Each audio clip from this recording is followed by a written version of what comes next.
നമസ്കാരം. സ്പോർട്സ് ബീച്ചിലേക്ക് സ്വാഗതം. അടുത്ത വർഷം ദക്ഷിണാഫ്രിക്ക ഉൾപ്പെടെയുള്ള രാജ്യങ്ങളിൽ നടക്കാനിരിക്കുന്ന ഏകദിന ലോകകപ്പ് മുതൽ ടൂർണമെന്റുകളുടെ ഘടനയിൽ അന്താരാഷ്ട്ര ക്രിക്കറ്റ് കൗൺസിൽ ICC വരുത്തിയിരിക്കുന്ന വമ്പൻ പൊളിച്ചെഴുത്തുകളാണ് ഇപ്പോൾ ക്രിക്കറ്റ് ലോകത്തെ ഏറ്റവും ചൂടേറിയ ചർച്ചാ വിഷയം.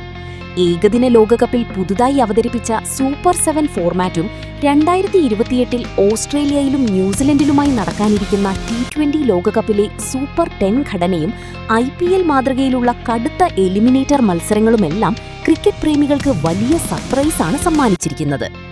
വളർന്നുവരുന്ന ചെറിയ അസോസിയേറ്റ് ടീമുകളുടെ മത്സരങ്ങൾക്ക് കൂടുതൽ പ്രാധാന്യം നൽകുന്നതിനൊപ്പം ആഗോളതലത്തിൽ ക്രിക്കറ്റ് ടൂർണമെന്റുകൾ കൂടുതൽ ആകർഷകവും കളറാക്കാനുമാണ് ഈ പുതിയ പരിഷ്കാരങ്ങളെന്നാണ് ICCയുടെ ഔദ്യോഗിക വാദം. എന്നാൽ പുറമേക്ക് പറയുന്ന ഈ കാരണങ്ങൾ മാത്രമാണോ ICCയുടെ ഈ മഹാപൊളിച്ചെഴുത്തിന് പിന്നിലുള്ളത്? തീർച്ചയായും അല്ല എന്നു തന്നെയാണ് ഇതിന്റെ യഥാർത്ഥ ഉത്തരം. അങ്ങനെയെങ്കിൽ ക്രിക്കറ്റ് ലോകത്തെ ഈ പുതിയ നിയമാവലിക്ക് പിന്നിലെ യഥാർത്ഥ രഹസ്യം എന്താണ്? നമുക്ക് വിശദമായി പരിശോധിക്കാം.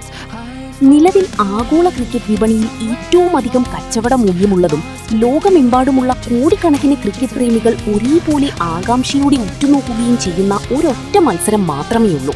അത് മറ്റാരുമല്ല, ചിരവൈരികളായ ഇന്ത്യയും പാകിസ്ഥാനും തമ്മിലുള്ള ക്രിക്കറ്റിലെ എൽ ക്ലാസിക്കോ പോരാട്ടം തന്നെ.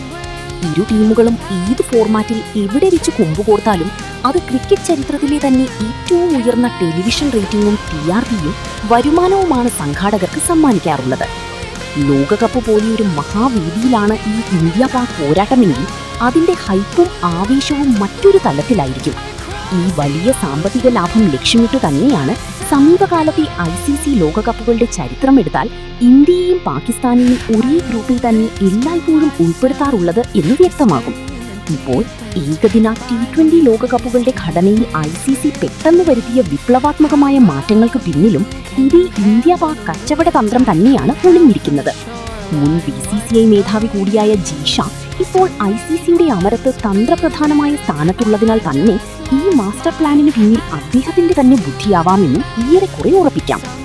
പുതുക്കിയ ടൂർണമെന്റ് ഘടന പ്രകാരം ഒരു ലോകകപ്പിൽ ഒന്നിലേറെ തവണ, ഇത് ചിലപ്പോൾ 3 തവണ വരെയാകാം, ഇന്ത്യയും പാകിസ്ഥാനും പരസ്പരം ഏറ്റുമുട്ടാനുള്ള സാധ്യതകൾ വളരെ വലിയ രീതിയിലാണ് വർദ്ധിച്ചിരിക്കുന്നത്.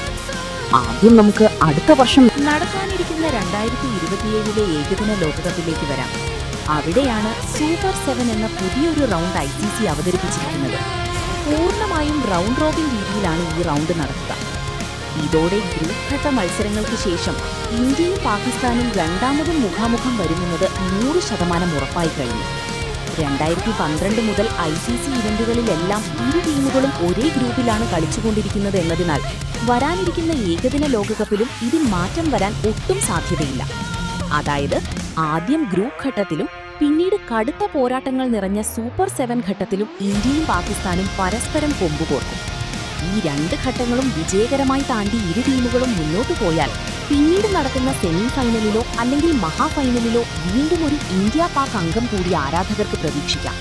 അതായത് ഒരൊറ്റ ലോകകപ്പിൽ 3 ഇന്ത്യ പാക് മത്സരങ്ങൾ വരെ നടക്കാനുള്ള വലിയ വാതിലുകളാണ് ഇതിലൂടെ തുറക്കപ്പെടുന്നത്.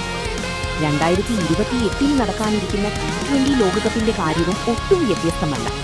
അവിടെയും ഒന്നിലധികം ഇന്ത്യ പാക് പോരാട്ടങ്ങൾ കൃത്യമായി നടക്കണമെന്ന അജണ്ടയോടെ തന്നെയാണ് ടൂർണമെന്റിന്റെ ഘടനയിൽ മാറ്റം കൊണ്ടുവന്നിട്ടുള്ളത്. IPLലേതുപോലെ എലിമിനേറ്റർ എന്ന പുതിയൊരു ആവേശകരമായ ഘട്ടം T20 ലോകകപ്പിലും വന്നിരിക്കുകയാണ്. കഴിഞ്ഞ T20 ലോകകപ്പിൽ പാകിസ്ഥാൻ ടീം സൂപ്പർ 8 ഘട്ടത്തിൽ കനത്ത പരാജയം ഏറ്റുവാങ്ങി നേരത്തെ തന്നെ പുറത്താവുകയായിരുന്നു. ഇത് ടൂർണമെന്റിന്റെ സാമ്പത്തിക വശങ്ങളെയും റേറ്റിംഗിനെയും രീതിയിൽ ബാധിച്ചിരുന്നു. എന്നാൽ ICCയുടെ പുതിയ ഫോർമാറ്റ് പ്രകാരം പാകിസ്ഥാന് ഗ്രൂപ്പ് ഘട്ടത്തിൽ ചില പിഴവുകൾ സംഭവിച്ചാൽ പോലും അവർക്ക് എലിമിനേറ്ററിൽ കളിച്ച് തിരിച്ചു വരാൻ കഴിയും. അതിനാൽ ഗ്രൂപ്പ് ഘട്ടത്തിന് ശേഷം വീണ്ടും ഒരു ഇന്ത്യ പാക് പോരാട്ടം എലിമിനേറ്ററിലും അരങ്ങേറിയേക്കും. ഇനി അഥവാ എലിമിനേറ്ററിൽ ഇരു ടീമുകളും മുഖാമുഖം വന്നില്ലെന്ന് തന്നെ കരുതുക. സൂപ്പർ 10 എന്ന ടൂർണമെന്റിലെ പുതിയ റൗണ്ട് കാരണം സെമി ഫൈനലിലോ അല്ലെങ്കിൽ കലാശ പോരാട്ടമായ ഫൈനലിലോ ഇന്ത്യ പാക് മഹായുദ്ധം വരികയും ചെയ്യും. ഏകദിന ലോകകപ്പിലേതുപോലെ തന്നെ T20 ലോകകപ്പിലും ഇരു ടീമും 3 തവണ വരെ നേർക്കുനേർ വരാനുള്ള സുവർണ സാധ്യതകളാണ് ICC ഇവിടെ ഒരുക്കിയിരിക്കുന്നത്. ഇവിടെ ഒരു കൗതുകകരമായ വസ്തുത കൂടി നമ്മൾ ഓർക്കേണ്ടതുണ്ട്. ഇതുവരെയുള്ള ഏകദിന T20 ലോകകപ്പുകളുടെ ദീർഘമേറിയ ചരിത്രമെടുത്താൽ ഒരൊറ്റ എഡിഷനിൽ പോലും ഇന്ത്യയും പാകിസ്ഥാനും ഒന്നിലേറെ തവണ പരസ്പരം ഏറ്റുമുട്ടിയിട്ടില്ല എന്നതാണ് യാഥാർത്ഥ്യം. ഗ്രൂപ്പ് ഘട്ടത്തിൽ ഒരു മത്സരം കഴിഞ്ഞാൽ പിന്നെ സെമിയിലോ ഫൈനലിലോ ഇരുവരും വരാറില്ലായിരുന്നു. എന്നാൽ ഇപ്പോൾ 2 മെഗാ ടൂർണമെന്റുകളുടെയും ഘടനയിൽ വരുത്തിയ വിപ്ലവാത്മകമായ മാറ്റങ്ങളോടെ വരാനിരിക്കുന്ന ലോകകപ്പുകളിൽ കുറഞ്ഞത് 2 ഇന്ത്യ-പാക് മത്സരങ്ങളെങ്കിലും ക്രിക്കറ്റ് പ്രേമികൾക്ക് 100% ഉറപ്പായിരിക്കുകയാണ്. ഇത് ക്രിക്കറ്റിന്റെ പ്രചാരത്തേക്കാൾ ഉപരിയായി ബ്രോഡ്കാസ്റ്റർമാരിൽ നിന്നും സ്പോൺസർമാരിൽ നിന്നും കോടികളുടെ വരുമാനം കൊയ്യാനുള്ള ICCയുടെയും BCCIയുടെയും കൃത്യമായ ബിസിനസ് ബുദ്ധി തന്നെയാണ് വ്യക്തമാക്കുന്നത്.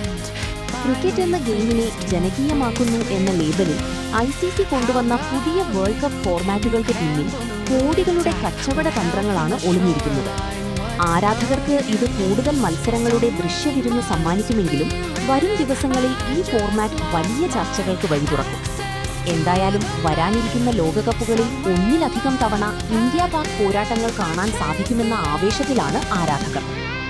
ലോകകപ്പുകളുടെ ഘടന പൂർണ്ണമായി പൊളിച്ചെഴുതി ഇന്ത്യ-പാക് പോരാട്ടങ്ങൾ കൂടുതൽ ഉറപ്പാക്കാനുള്ള ICCയുടെ ഈ വമ്പൻ കച്ചവട നീക്കത്തെക്കുറിച്ച് നിങ്ങളുടെ അഭിപ്രായം എന്താണ്?